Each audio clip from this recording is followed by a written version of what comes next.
Nos acompaña hoy el profesor Ignacio Verdugo Gómez de la Torre, uno de los catedráticos históricos de Derecho Penal en la Universidad de Salamanca, de las personas que más tiempo ha dedicado aquí en Salamanca al estudio del derecho penal, a la formación de una escuela de penalistas.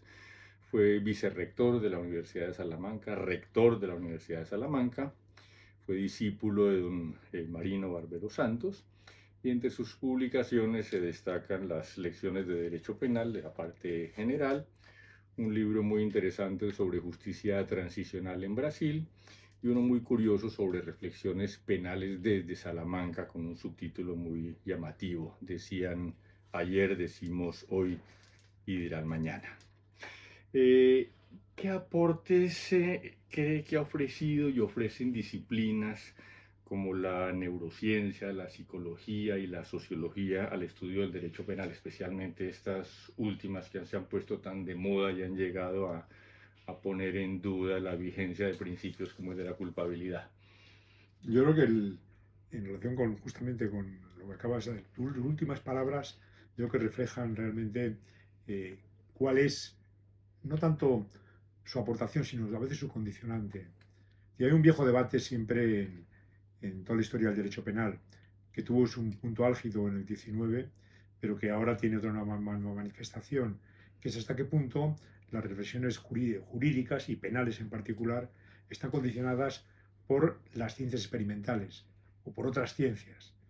Y eso, la primera gran afectación fue justamente a cuestionar la idea de libertad, ya como aportación del positivismo criminológico, que era algo que cuestionaba una de las bases que tenía el derecho penal hasta entonces, que era se responde penalmente al individuo porque ha hecho mal uso de su libertad.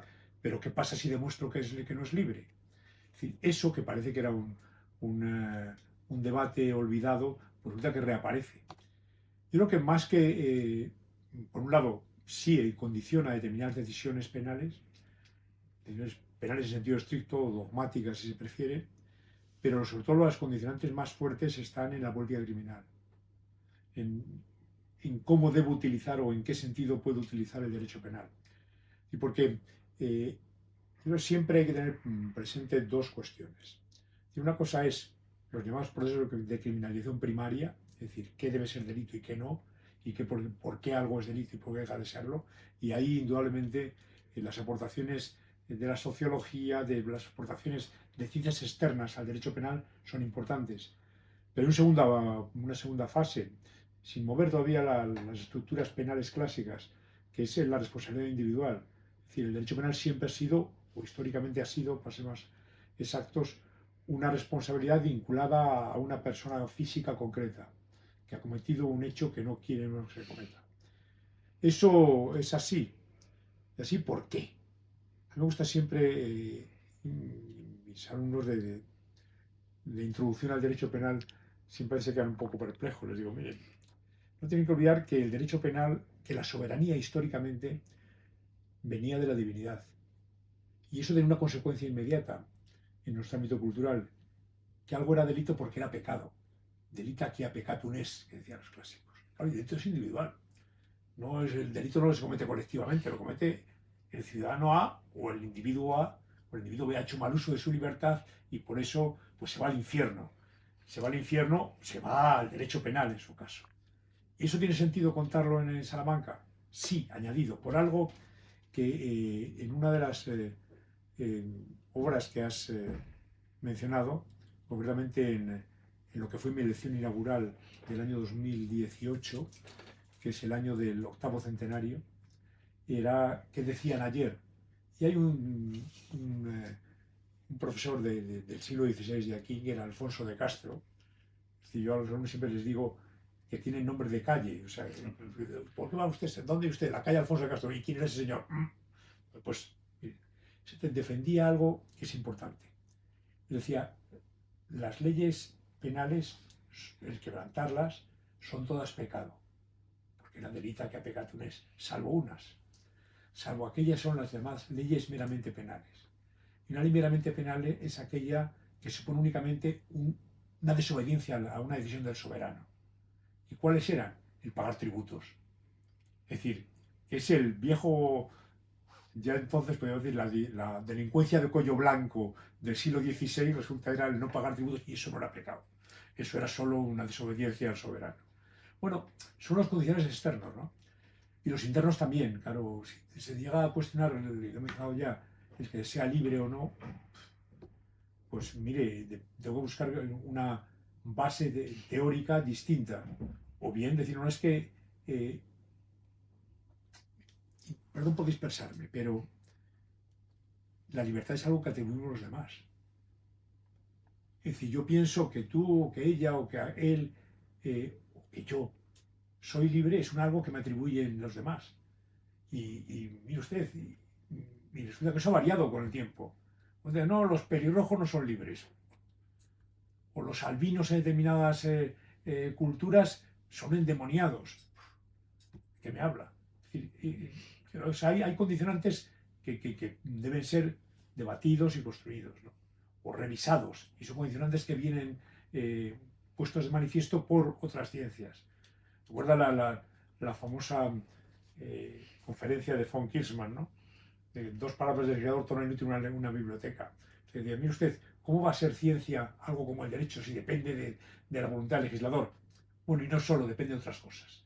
Depende también de decisiones externas que están en ciencias experimentales que condicionan al derecho penal. Debe ser secundario no solo en su utilización, también a veces en sus decisiones teóricas o en sus reflexiones de los porqués.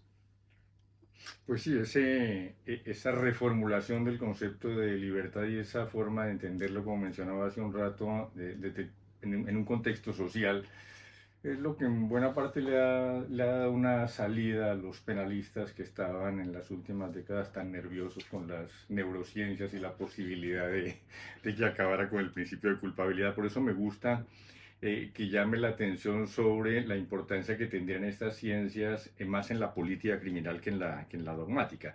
Y estos otros nuevos desarrollos científicos como inteligencia artificial, como Big Data, ¿cómo cree que pueden impactar? Bien la dogmática penal o bien la política criminal. Claro, no es que ya han empezado a condicionar algunas cosas. Es decir,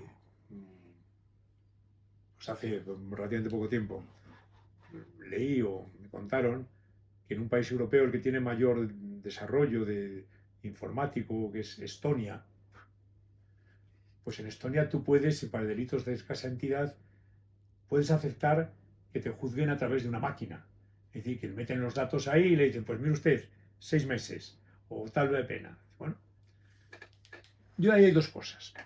Y por un lado, la inteligencia artificial como elemento, como herramienta para juzgar, para valorar pruebas o demás, eso es, probablemente el desarrollo informático está ahí y no sabemos a dónde llegará, por lo menos yo lo desconozco. Pero por otro lado es un hiperdesarrollo de la inteligencia artificial que tenga capacidad de que una herramienta tenga vida por sí misma, es decir, es algo que hasta ahora ha sido ciencia ficción, pero que empieza a verse como no algo sin más a rechazar, es decir, que se revele la inteligencia artificial. Bueno, y hay que utilizar el derecho penal. Pues justamente el otro día un alumno de máster, eh, latinoamericano por cierto, me vino a plantear esas dudas y bueno, me hizo pensar de alguna manera, digo, realmente habrá que pensar en otras cuestiones. Un tema que es anterior. Y yo creo que nos sirve para esto. Toda la dogmática penal está sentada sobre los códigos del 19. Es decir, cuando se den los elementos se está pensando en el código del 19, en un código en lo que había entonces. Y el origen de la dogmática no es del siglo XXI. El origen de la dogmática es del final del XIX, principios del XX. Y que lo que estaba entonces en vigor es lo que estaba en vigor. Claro, eso ha llevado a un primer cambio, o una primera revisión, un primer cuestionamiento, cuando se plantea la responsabilidad de las personas jurídicas. Porque claro, la dogmática está pensada en amatabe, simplificando. Es decir, todos hemos empezado las clases contándoles un ejemplo de homicidio, no un ejemplo de fraude fiscal con lavado de capitales en las islas no sé cuántos, no, sino a través de esto, con una persona jurídica como herramienta para utilizarlo. Claro, ¿eso a qué me lleva? Aquí yo creo que a veces también tenemos que revisar las herramientas dogmáticas y qué garantías tenemos que dar a una persona jurídica. Porque la dogmática son las garantías también. ¿Qué garantías tengo que dar a una inteligencia artificial que se ha dado por vivir por sí misma? No tengo ni idea. Así a priori no tengo ni idea. Habría que pensar en un derecho especial para estas cuestiones. Es decir, el derecho no es únicamente la evolución de los ordenamientos jurídicos, eso acompaña la historia misma. Es decir, el derecho penal es el más antiguo. O sea, como primero se demuestra la ordenación de una sociedad es a garrotazos, para entendernos. Es decir, utilizando la violencia. Y eso ha evolucionado. Bueno, hay nuevas herramientas o nuevos contenidos que deben tener respuesta. Claro, no ha tocado vivir una época de un gran cambio. Y la historia de la humanidad, si miramos hacia atrás, vemos que hay momentos donde en unas décadas se progresa más que en siglos. Yo siempre, ya que estamos en Salamanca, basta con acudir al viejo edificio de la universidad. En el viejo edificio de la universidad hay un aula que es el aula de Fray Luis de León. Es importante no porque Fray Luis estuviera allí, que sí, sin duda, pero es importante también en otra lectura. Es un aula tal como era sus muebles, su estructura, los muebles son originales y no están cambiados, como era la estructura de un aula para enseñar en el siglo XV y XVI. ¿Y qué tiene? Es importante ver algo que es lo que es el sillón de enseñar, la Lehrstuhl alemana, ¿no? Allí es un púlpito, una modo de púlpito.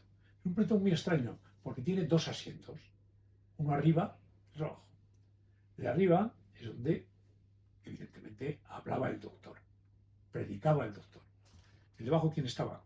Estaba el lector, porque el lector leía el libro, porque solo había un libro, porque era la época previa a la imprenta o en los primeros años de la imprenta.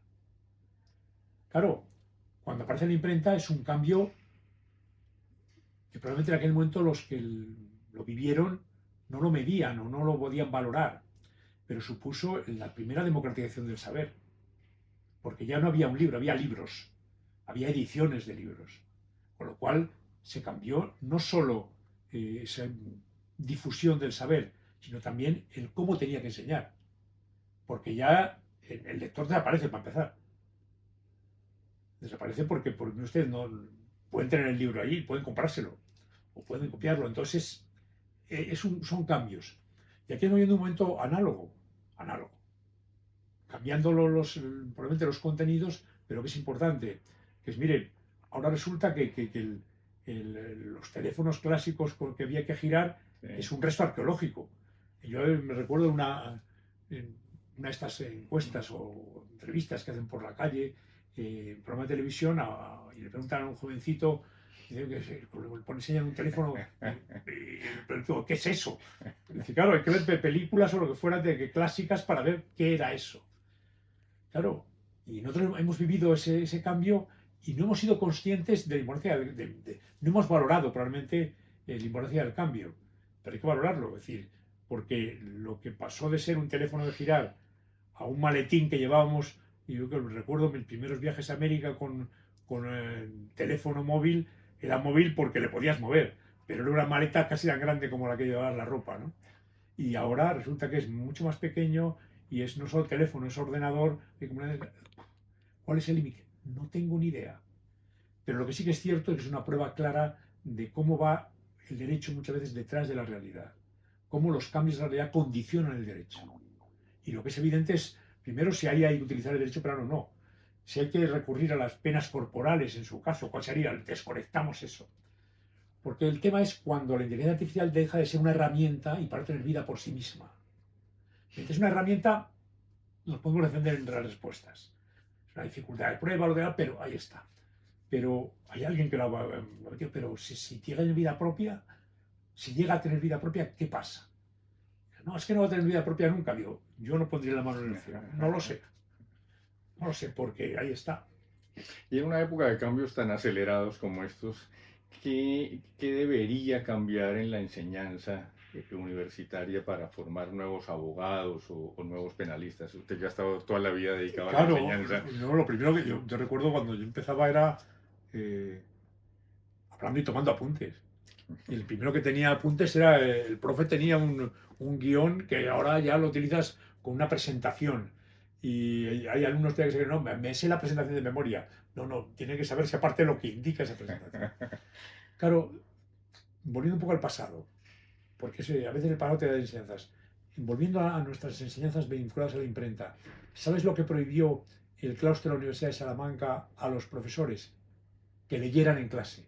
Ya. Y algunos siguen leyendo. Pero bueno, el claustro, ustedes O sea, ¿prohibiciones de leer cuándo? saben. Eso es del siglo XVI. Pues Ya, claro, ustedes no. Usted explique. claro. Leer ya saben, ¿no? Eso es lo primero. Claro, lo segundo, yo me veo muy limitado. ¿Por qué? Yo creo que la primera vez que vi eh, a un alumno con un laptop en clase. Y además que conocéis a quién fue el alumno. El alumno fue Dino Carlos Coria, peruano. Y le veo si que trae una herramienta y digo, o sea, un espía o algo así, pensé. Bueno, al final ahora lo llevan todos. Todos tienen un ordenador, tal cual se conectan.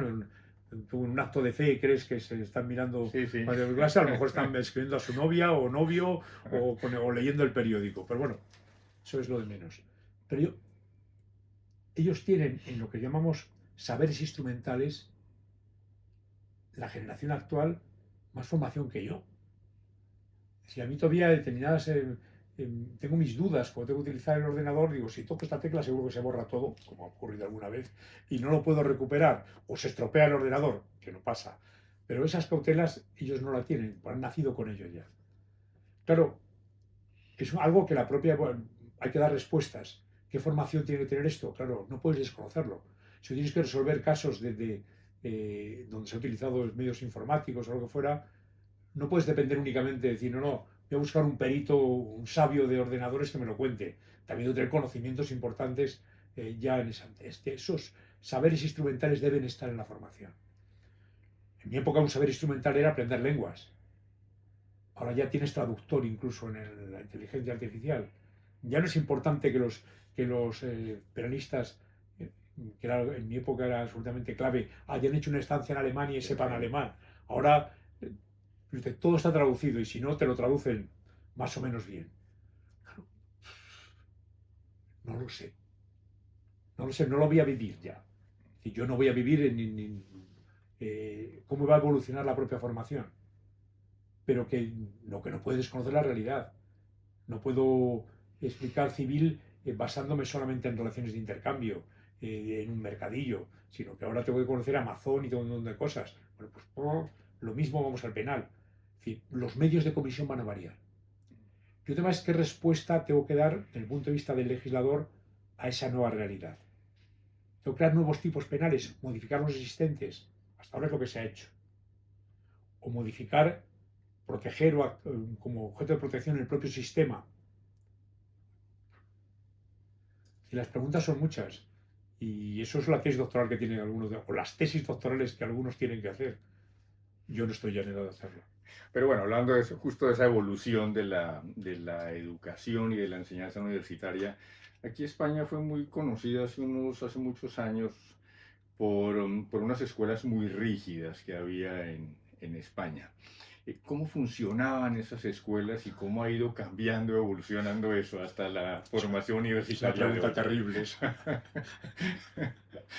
No, vamos a ver. Estoy hablando de muchas cosas. Primero, ahí cada rama del saber está tiene sus historias para entendernos. En penal. En penal realmente y yo creo que es predicable en todo, está condicionado por un sistema nacional de acceso que ahora ha dejado de existir o está muy condicionado. Y antes, el examen para ser catedrático, la prueba para ser catedrático de cualquier asignatura, era una prueba que se hacía a nivel nacional. Y se hacía por un tribunal que se sorteaba y se elaboraba por el ministerio y normalmente se hacían en Madrid. Punto. Y allí concurrían a algo que era el que garantizaban las escuelas, que era la movilidad. Eso ha cambiado. Cambia a principios del siglo XXI y además yo estoy implicado en la opción que pierde. Ya. Yo en aquel momento era presidente de la Conferencia de Rectores y la ministra de turno, que era, venimos el nombre para no estigmatizarla demasiado, Bueno, pues ella lo que planteó es una reforma universitaria donde dice, hay que evitar las escuelas, porque las escuelas lo único que hacen es poner a los suyos por ser el discípulo de don fulano. Y eso que ha llevado a que alguien pueda empezar aquí como becario en Salamanca y acabar como catedrático del máximo nivel en esta universidad, sin moverse de ella. Y eso creo que es, en mi opinión, es un error y es algo negativo. Es decir, las escuelas, había de todo, obviamente. Había dentro de una escuela profesores o miembros de ella, integrantes de ella, que tenían distinta categoría, pero tenían un filtro final, que era esa prueba global o esa prueba general que se hacía para poder ser catedrático de otro lugar. No, pero mire usted, las escuelas en principio eran, con carácter general, eran buenas en su contenido. Es decir, ahora eso se ha diluido, ahora ya es los profesores de la Universidad de Lérida o de Salamanca o de Almería o de Valladolid o de Madrid. Bueno, es otra opción. Pero normalmente los países que tienen más consolidadas los sistemas universitarios, pienso en este momento en Alemania, recuerda que el tema, tú no puedes ser llamado, una vez que estás habilitado como catedrático, no te puede llamar la universidad de la que vienes. Es decir, bueno, yo creo que eso es algo que está sobre la mesa. Escuelas, ¿qué había? Pues bueno, y el momento era cuando si tenías mucha suerte en el sorteo, salían 3 de tu escuela y eres catedrático, tenías 3 botones. Bueno, eso es simplificarlo. Pero también depende del nivel de enseñanza y de responsabilidad que tenía cada escuela respecto a la formación de sus integrantes. Porque lo que era claro es que, salvo que tuvieran una suerte terrible, si un tipo no tenía formación no salía. Porque los demás lo iban a controlar. Eso ha desaparecido.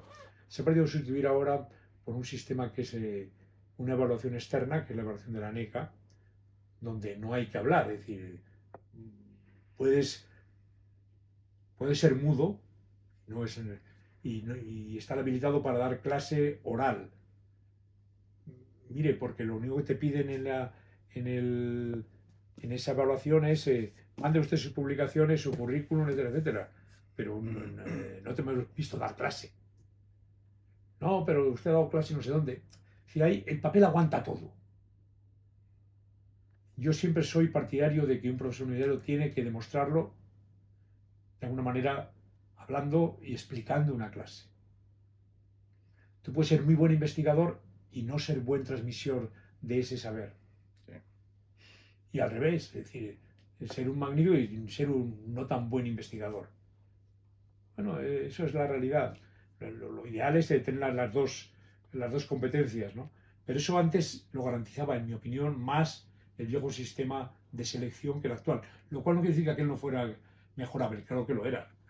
A veces era enloquecido el sistema, pero ahí estaba.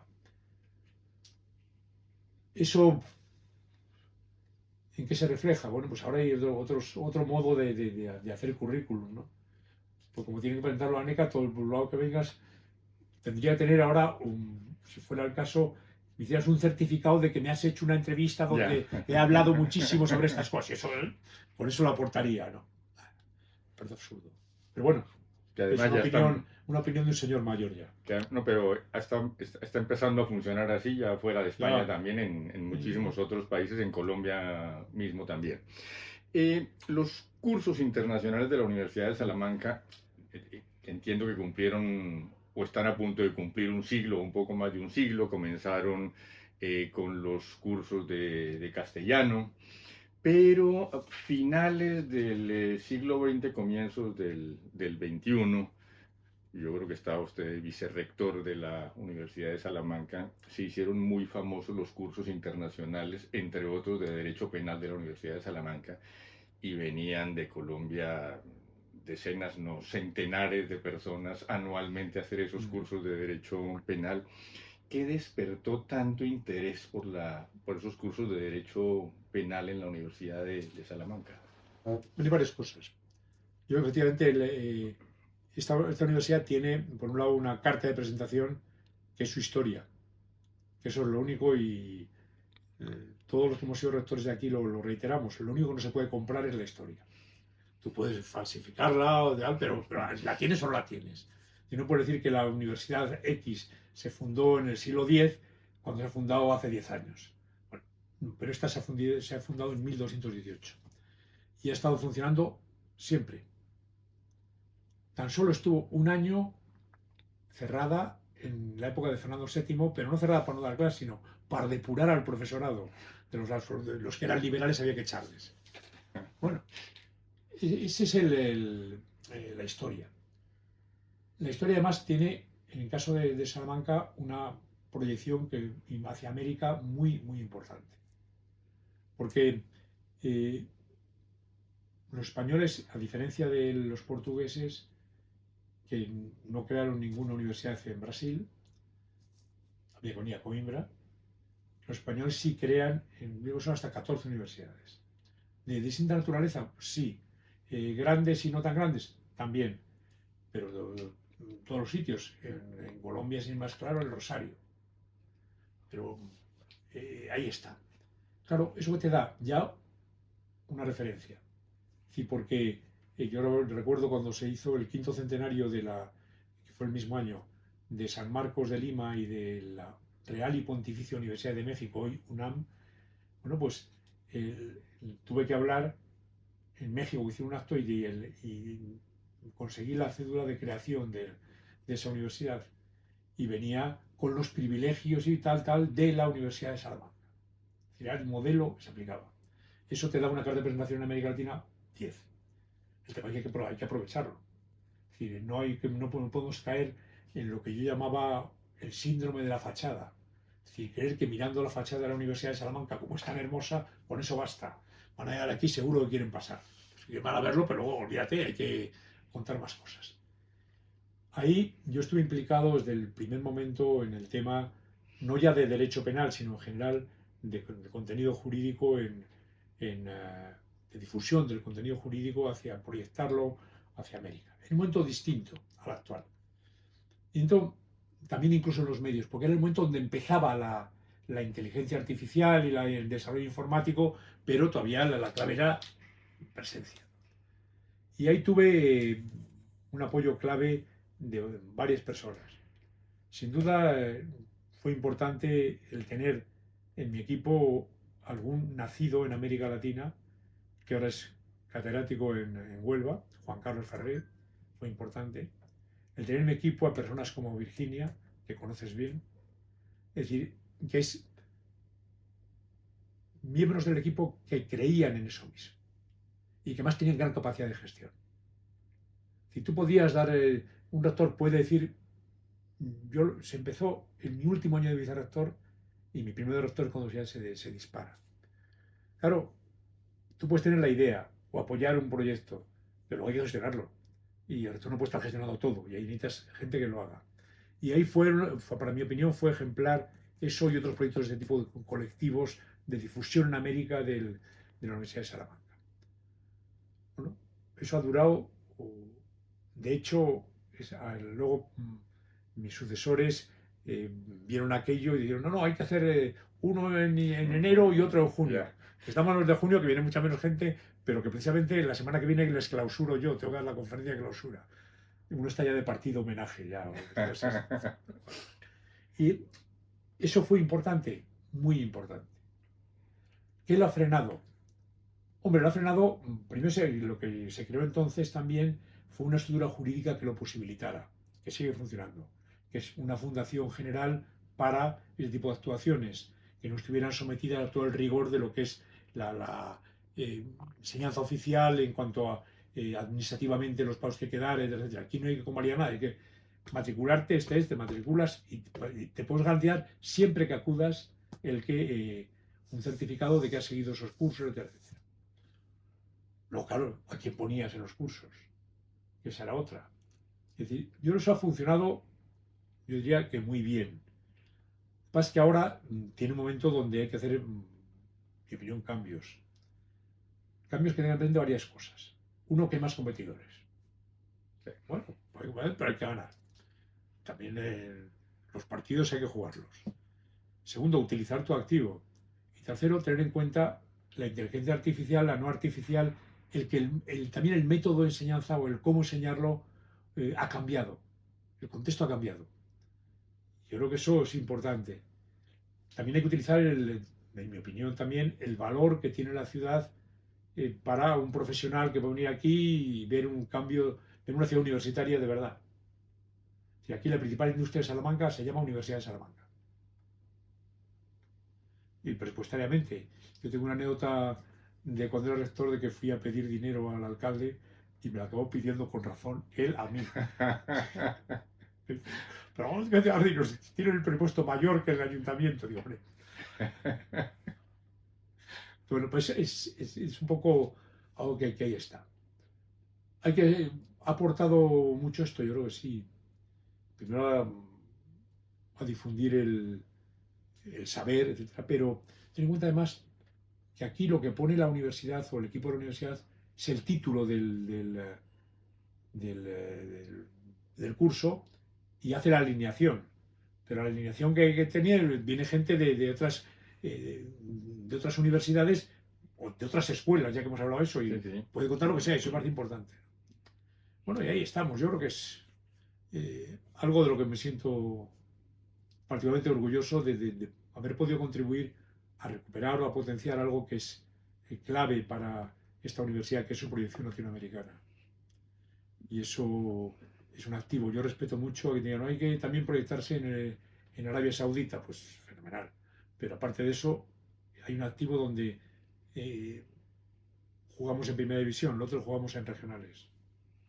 Que es un ejemplo además que ya con los años han seguido otras universidades, pero sin duda comenzó aquí. Pues muchas gracias, Ignacio, por habernos recibido en tu despacho de catedrático en la Universidad de Salamanca para tener esta conversación justo este año que cumple el Departamento de Derecho Penal del Externado de Colombia 60 años de fundado. Unos niños. Muchas gracias. No, yo quería agradeceros a vosotros, agradecer vuestra presencia aquí, en este un poco tal vez caótico despacho, pero ahora que se llega al final de una vida académica, o yo soy penalista toda mi vida, realmente aquí está tu vida. En esto y en otro despacho con más libros todavía en mi casa. Sí, con lo cual tengo un problema, ¿no? Pero bueno, ya lo solucionaremos. Pero es mi vida y el que, de alguna forma, bueno, lo ha reconocido la propia universidad, a mí me llena de orgullo, ¿no?